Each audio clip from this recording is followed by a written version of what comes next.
Assalamualaikum warahmatullahi wabarakatuh. Perkenalkan, nama Rika Julia Saputri Gumai, NIM 2020143323, kelas 5 Prodi PGSD. Dosen pengampu Eni Heldayani. Baiklah, di sini saya akan mempresentasikan pembelajaran IPS SD. Baiklah, di sini saya akan memaparkan materi yang pertama, permasalahan-permasalahan dalam pembelajaran IPS.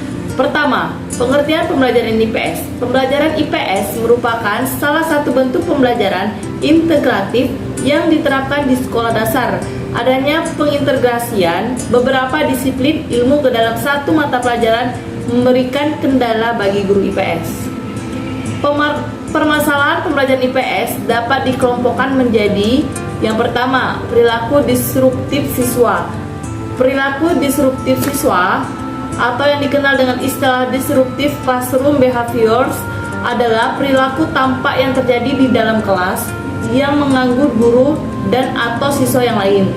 Contohnya itu yaitu menolak berpartisipasi atau bekerjasama dalam kegiatan kelas, mengabaikan hak orang lain, tidak memperhatikan pelajaran, membuatkan keributan, dan meninggalkan tempat duduk tanpa izin. Kendala yang harus dihadapi dalam pembelajaran IPS itu terutama masalahnya siswanya. Banyak yang tidak memperhatikan, ada juga yang bandel. Kalau diminta mencatat, mereka malas, dan diminta memfotokopi buku juga ada saja yang tidak mau. Kedua, kurangnya sarana dan prasarana pembelajaran. Selain faktor siswa, kurangnya sarana dan prasarana pembelajaran seperti buku, media pembelajaran menjadi kendala yang dihadapi dalam pembelajaran IPS. Pemanfaatan media pembelajaran sangat penting untuk meningkatkan aktivitas dan hasil belajar siswa. Proses pembelajaran tersebut dapat lebih dinamis dan akan mencapai sasaran yang akan diinginkan. Proses pembelajaran tersebut dapat lebih dinamis dan akan mencapai sasaran yang diinginkan jika ditambah alat bantu atau media-media lain seperti media audiovisual, cetak, proyektor, film, permainan, dan lain sebagainya. Ditambahkan alat bantu atau media lain seperti media audiovisual, cetak, proyektor, film, permainan, dan lain-lain. Ketiga, kesulitan memahami materi di luar bidang ilmu. Menguasai materi pelajaran merupakan salah satu kompetensi guru, yakni kompetensi profesional. Jika guru tidak menguasai materi di pembelajaran, maka akan berdampak pula pada kurangnya pemahaman siswa. Karena kompetensi profesional guru memberikan pengaruh yang signifikan terhadap prestasi belajar siswa. Keempat itu, metode pembelajaran yang kurang variatif. Metode yang paling sering digunakan dalam pembelajaran IPS adalah metode ceramah. Karena kurangnya buku, kalau menggunakan metode yang lain seperti diskusi, siswa harus memiliki buku untuk dibaca biar ada bahannya untuk diskusi. Guru kesulitan dalam memberikan variasi pada metode pembelajaran karena kurangnya fasilitas belajar.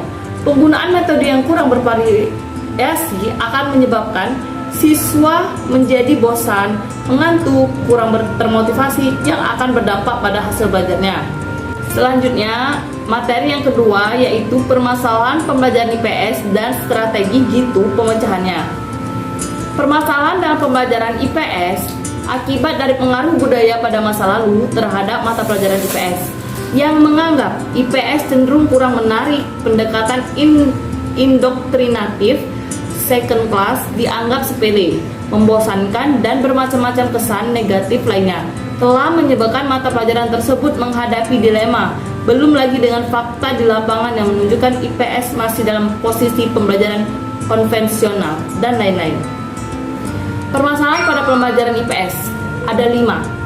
Yang pertama, pendekatan teacher center, dominasi ekspositori. Yang ketiga, tumbuhnya budaya belajar verbalistik. Yang keempat, mengajar berdasarkan buku teks. Yang kelima, evaluasi yang berorientasi pada kognitif tingkat rendah dan posisi guru yang masih transfer of knowledge. Strategi jitu dalam pembelajaran IPS. Yang pertama itu memberikan perhatian pada hakikatnya merupakan suatu proses penciptaan kondisi atau upaya mengorganisasikan lingkungan seorang sehingga memungkinkan terciptanya perbuatan atau kondisi dari peserta didik.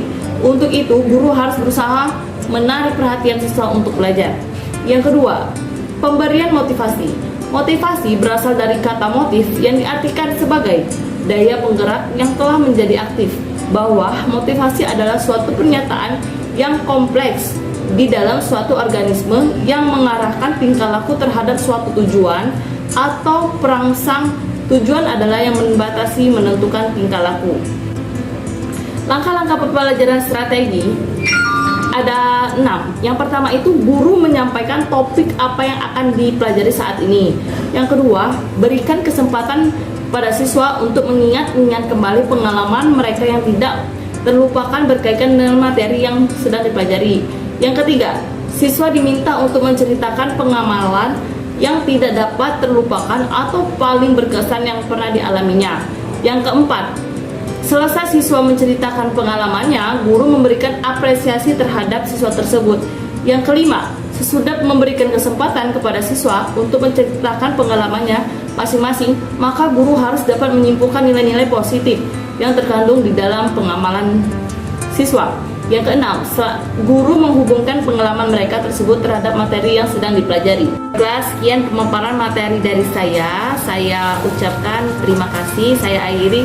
Wabillahi taufiq wal hidayah. Wassalamualaikum warahmatullahi wabarakatuh.